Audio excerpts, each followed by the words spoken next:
is. Yeah, yeah. So, cool, Appreciate it. Thank you, Tony. And just to follow up on that before I get into what I want to share with you guys on that story, we had those 8 or 10 ball players that came to Eastern Nazarene College. We had a team that was a 12-team conference, and we were the bottom. Eastern Nazarene, I took a program that was at the bottom. You know, had been 11th or 12th place most every year. When we injected the players that we had come, we started rebuilding that program. It didn't happen overnight, but usually that takes 4 or 5 years. It took 1 to 2 years. We went from 11th, 12th place team. I just want to say thank you for that experience that I had, that we had, the players that we had. But we turned it around to be, we made the playoffs that second year. First time in the college, probably I think it was 12 years that they ever made it to that tournament. We beat 3 nationally ranked teams that year. What happens with that, when he was saying guys went their separate ways, keep in mind it was a good thing. A lot of guys had opportunities where they had no opportunity when we met. Right. They were given an opportunity. They took full advantage of that opportunity. And I come back to that year that I'm thinking we're going to probably be, my thought was the top 3 in that conference. And guys got scholarship offers, different places. And what am I going to say? You got a tuition that's $40,000 and a guy's getting maybe $20,000. Victor, you go down the list, Jonathan, all the guys, Andy, they get offers at other schools, which was a beautiful thing. But when you have the opportunity and they take full advantage of it, you might go other places. You have to be ready to take advantage of that opportunity. So we had a great team. It was a great, and so you guys are working, I say this genuinely, with probably one of the top 5 people in baseball that I know. Okay? 18 years of coaching career.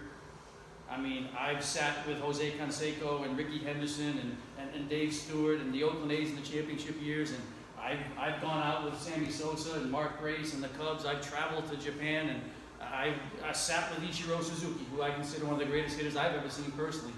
But in that realm of 18 years, Tony Melendez is one of the best baseball people and human beings I've ever met. Thank you. So that being said, well, you guys know how I feel about the Melendez family and Jesse and their son Anthony. I just wanted to share with you guys a couple of things, and I don't want to sit here, talk. You guys want to train and go outside and play, but a couple of things. And we'll get back to the college in a minute, but I just want to share with you guys or ask you a couple things. And one being, what is your passion? What is your passion?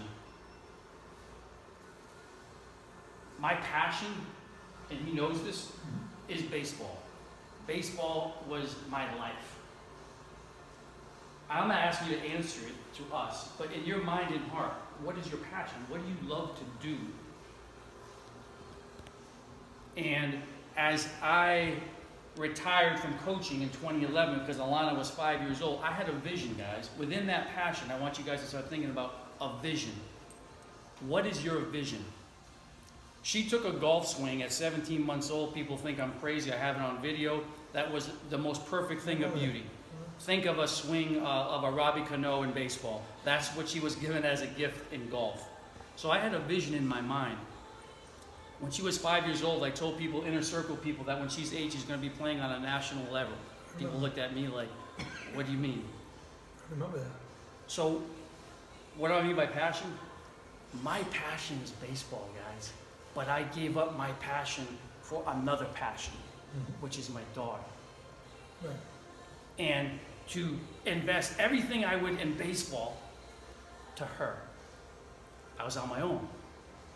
Single father. Her mother left. We're on our own, guys. So my passion shifted. So if I was to say, what's my passion now? Baseball would still be right here, but golf is like, if it's 1A and 1B. So what I'm trying to share with you is I'm living my passion, guys. I'm living the dream. I get to coach my daughter. We get to travel to amazing places, and we get to do what we love to do, and what you saw, the Sprinter van out there. And I want you guys to search your mind and heart of what is your passion? What drives you? What moves you to get up in the morning? It was baseball for me, and he knows this. If it wasn't for this, my beautiful daughter, I'd be right here with you guys, probably in Tampa, training you outside. And in fact, in 4 years, when she goes to college, I might be getting a phone. You might be getting a phone call. And I accepted. And I'll have a chance to go back to coach again. But right now, my life is her life. But what's your passion? And within that passion, what is your purpose? What is your purpose? What do I mean by that? I'm sure everyone sitting in this room has a purpose to play Division I baseball, Division II baseball, or at least have a chance to play Division III baseball, maybe play independent ball professionally, maybe have a chance to go to the big leagues. But what is your purpose within that? We talk about it all the time. What's the purpose within that? Search your mind and heart on what the purpose is. What do I mean by that? I think we have to ask God, what is our purpose?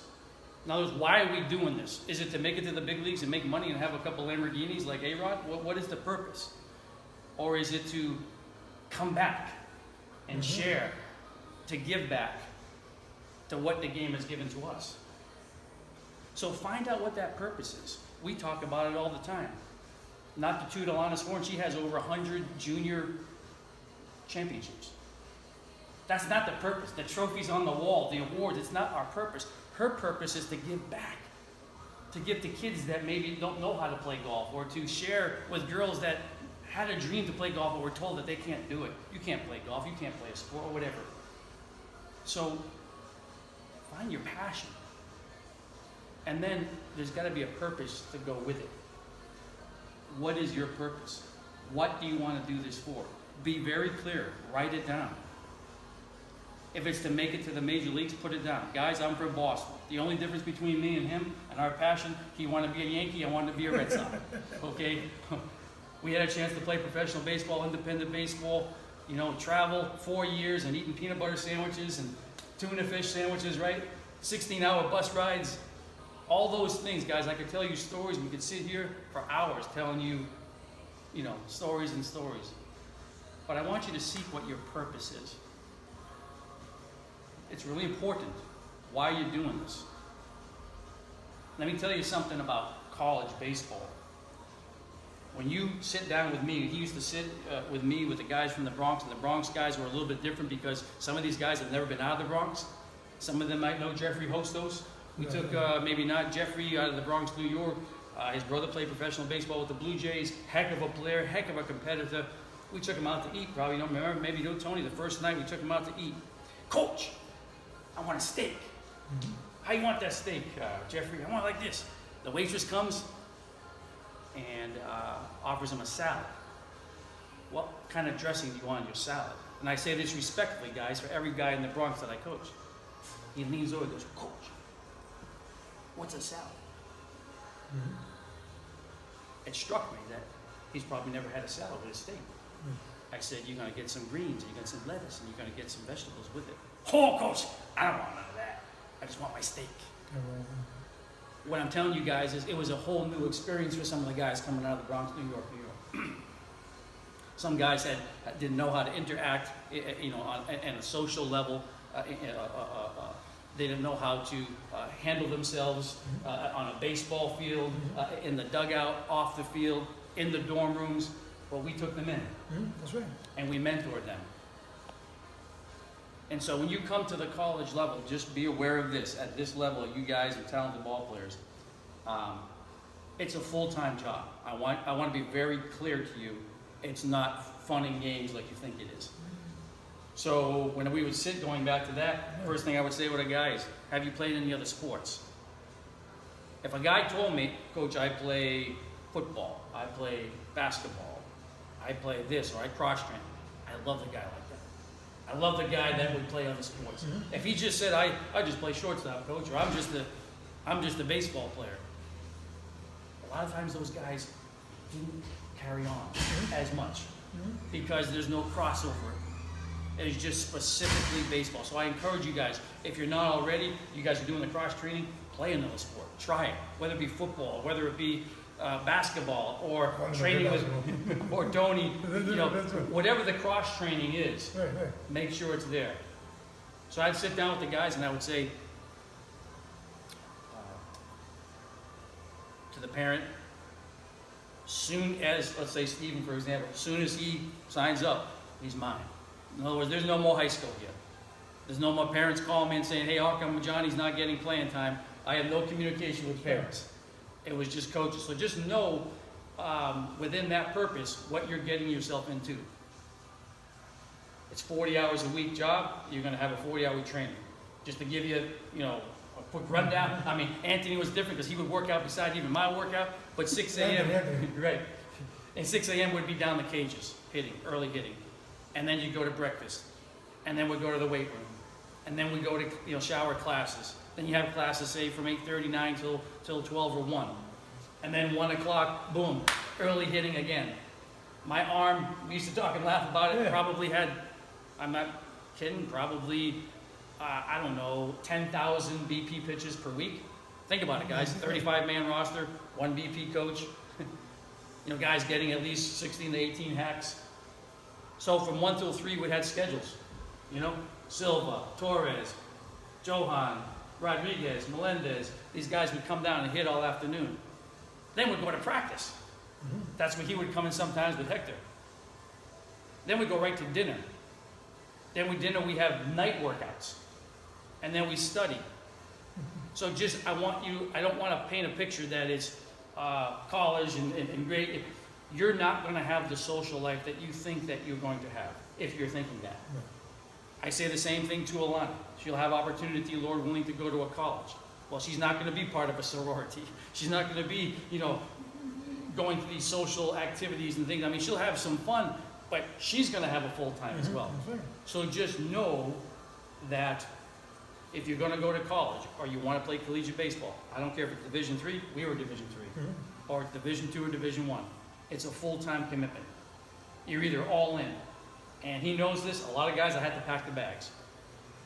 What I mean by that, those 50-pound thin black garbage bags, and I'd clean out the locker, and I'd leave it outside his locker, and I'd say, you got to take it back to the Bronx. Give me a bus ticket. Not because I didn't love him, just because that particular player did not make the adjustment to the college life. Pro ball, and we got to get this guy an opportunity somewhere. But professional baseball is a grind, Stephen. It's a grind. And I don't want to paint a picture of pro ball being anything but that. Right. But within that purpose, just write it down. What's my purpose here? What do I want to do with it? Is it pro ball? Is it college? Is it social life? Be honest with yourself about your purpose. And if you can find in your relationship with God or your spiritual relationship what that purpose is, and you can match it with your goals, and let's be honest, I think God has a calling on Tony's life. I think he's living his purpose. If I was to give you a perfect example, God has called him to work with you guys, to minister, to mentor. He's living his purpose. I truly believe you're living your purpose. I don't say that lightly. And I think I'm living my purpose. If it wasn't for my daughter, I'd probably be coaching with him or coaching somewhere, and it may happen again in life. It's a very small, time goes by fast. In 5 years, when she's off to college, who knows if I take another collegiate position? And who knows if I'm calling Tony and said, hey, you got any guys? And it goes again. So, what's your passion? What's your purpose? He's living his purpose now. I'm living my purpose now with my daughter. What is your purpose? And the last part is just dreams. What do you guys dream about? Where do you want to take this? And how much are you willing to sacrifice to get there? All I encourage you guys to do, don't have any regrets. If I could switch places with you right now, outside of my daughter, I'd give anything to be 20 years old again. If I knew now, if we knew then what we know now. But that's not how life works. So what are your dreams? Again, I'm being honest with you. My dream was to play Major League Baseball. I just wanted to have an at-bat, guys. One at-bat at Fenway Park. Just once. And if the Yankees would have called me, I'm one of those guys, believe it or not, from Boston, that actually love the Yankees. I know it's crazy. How can I hate a team when I had friends that during the day? Jorge Posada, Andy Pettit, Bernie Williams, Tino Martinez. I play with these guys. Paul O'Neill. Mm-hmm. I mean, these guys are great human beings. How could I say I'm a Red Sox fan? I hate, that's all media, that's all fans that don't know anything about baseball. You're talking about some of the best human beings I've ever met or New York Yankees. Mariano Rivera used to come to the college. I coached out in San Diego for a number of years. He had a nephew that I might have told you the story that was on our team. Mariano invited the whole team to come when they played Angels one time. The man himself, Mo Rivera. We come down to the clubhouse. He took us down. He had autographed the shoes for the kid. He sponsored him. He's a sponsor from Ecuador. He sponsored him. But that's what you're talking about.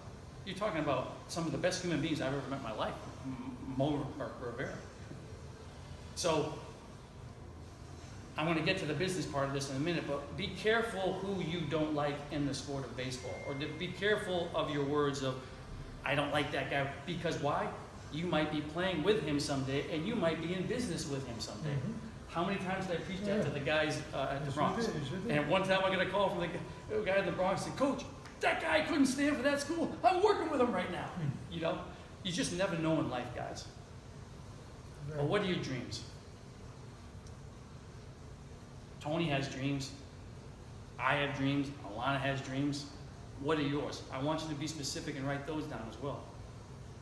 And if it is to make it to the major leagues, or if it is to play pro ball, or if it's to play collegiate baseball, I encourage you to write them down and meditate on it. You got to post it or see it, or at least know about it. It's got to move you. I'm going to give you a couple examples, and this, again, is just our life. If I was coaching, to be the same thing I'd be doing with baseball. But what moves us to get up early and go for a 2-mile run? What moves us to go run hills at 105 degrees? There's only one hill where we live in Sarasota. To train for a tournament that we're going to face hills in North Carolina. The same approach that Tony teaches you, I teach Alana. So that we are having the best percentage chance to live our dream. Many times parents, and you guys probably seen this, many times parents will come up and, Coach, can I train with Alana? How can I be like Alana? How is her short game so good? I'll always say, meet us at 7 in the morning. Meet us at 12 o'clock. What do you mean? It's 98 degrees up. Has anyone ever showed up? She's been on a national level for 5 years. No one's ever showed up. They don't want it, guys.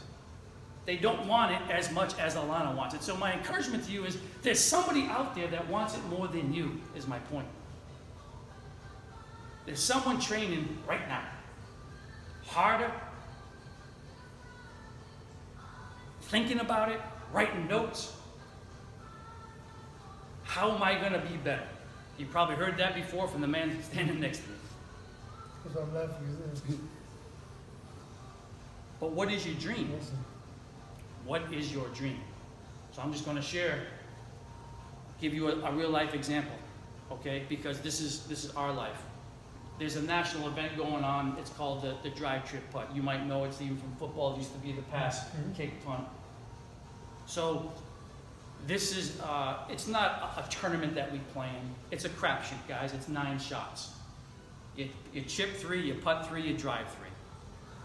But the prize, if you can qualify and go all the way to the national level, is to go to Augusta.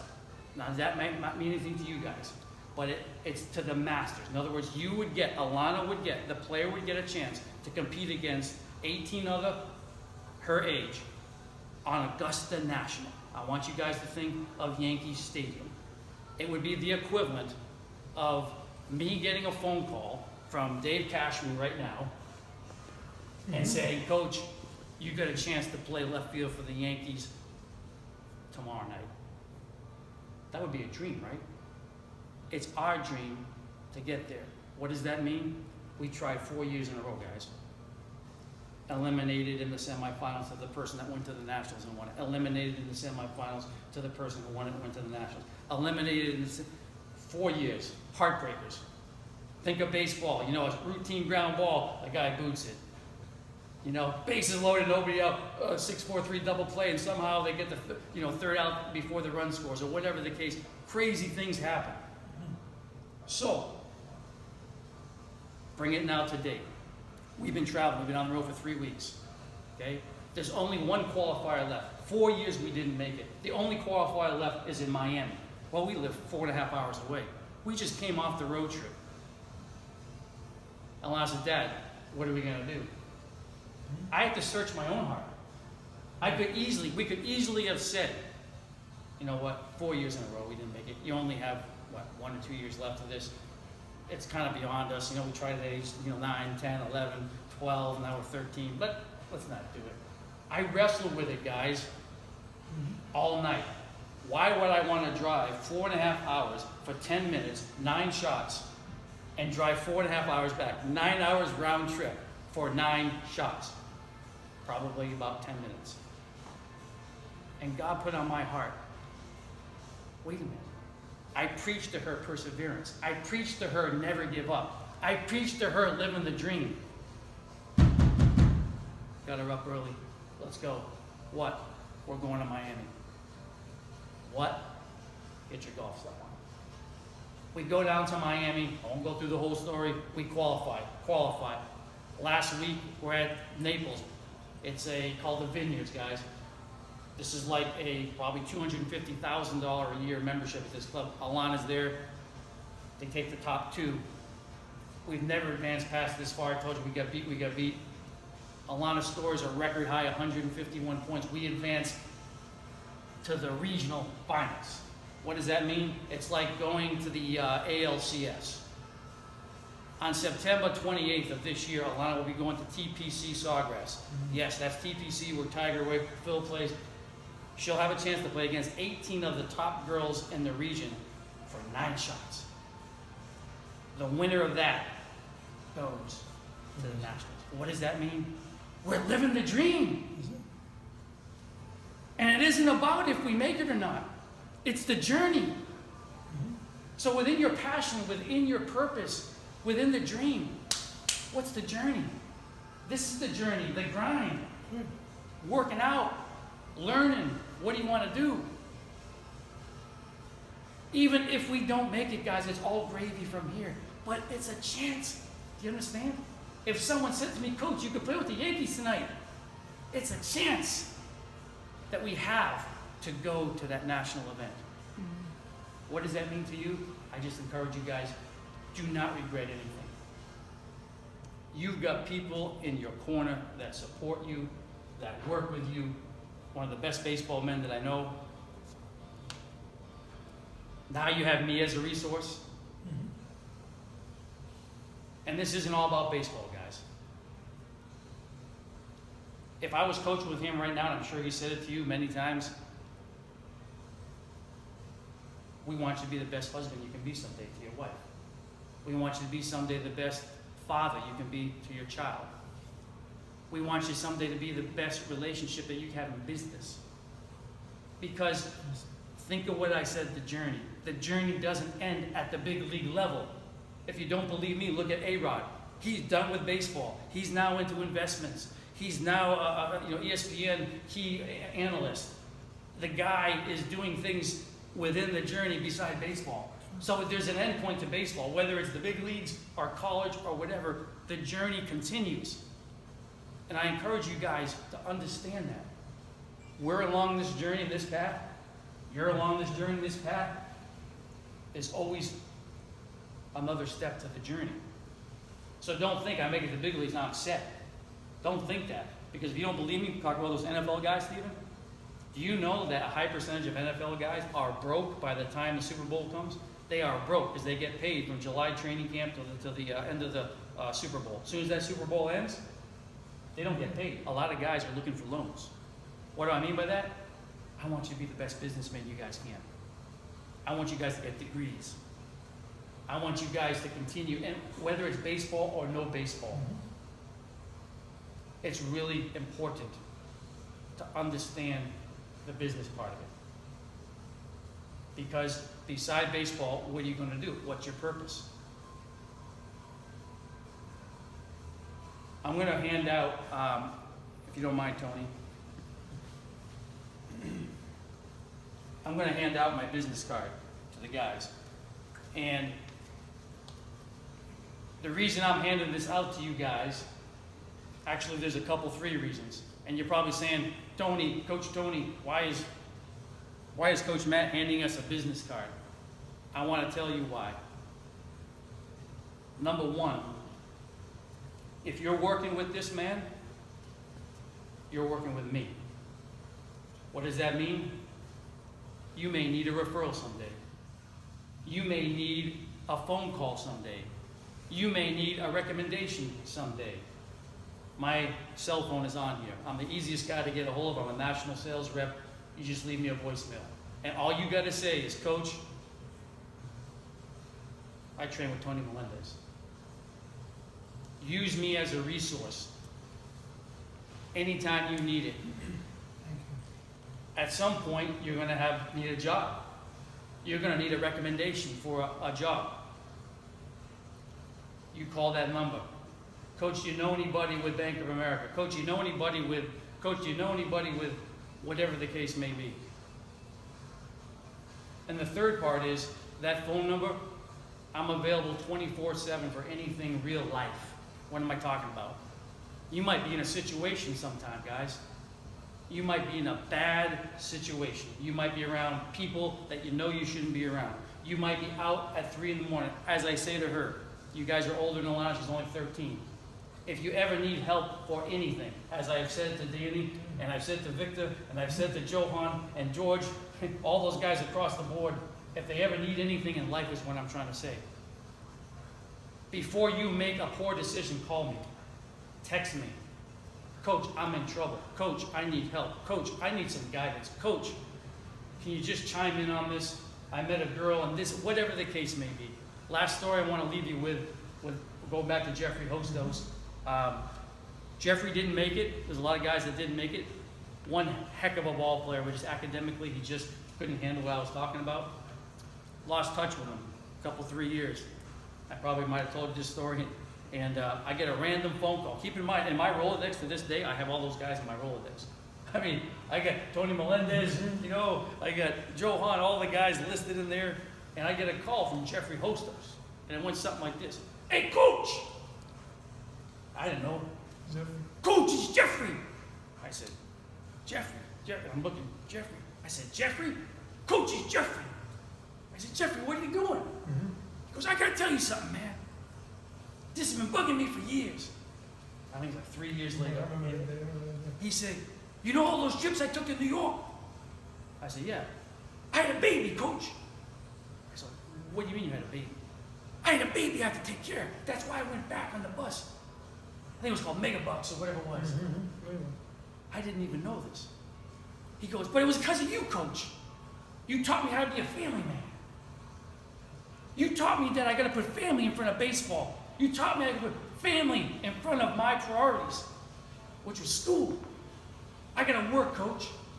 I want you to know I got a job with FedEx. I'm working for FedEx at the time, right now. And I got a beautiful baby. I'm going to raise him just like you taught me to raise him, Coach.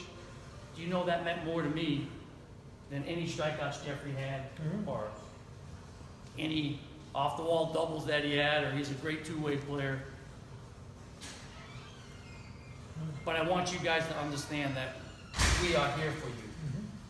The Melendez family is like family, okay? We're brothers in Christ, but we're like family. So utilize the resource whenever you need it. Thank you. And as you guys are getting ready for college, I will help you any way I can, Tony. We'll make phone calls, but just understand you got to know what you want.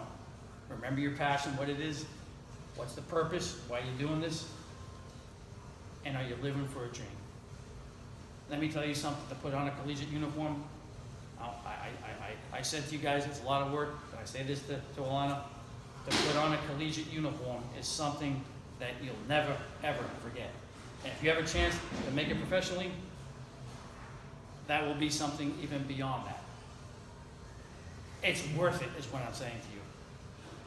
Because when you're on that college campus, and you're one of 35 guys, and you're in the starting lineup, and the crowd's coming in, and you know that you're a collegiate baseball player, there's nothing better.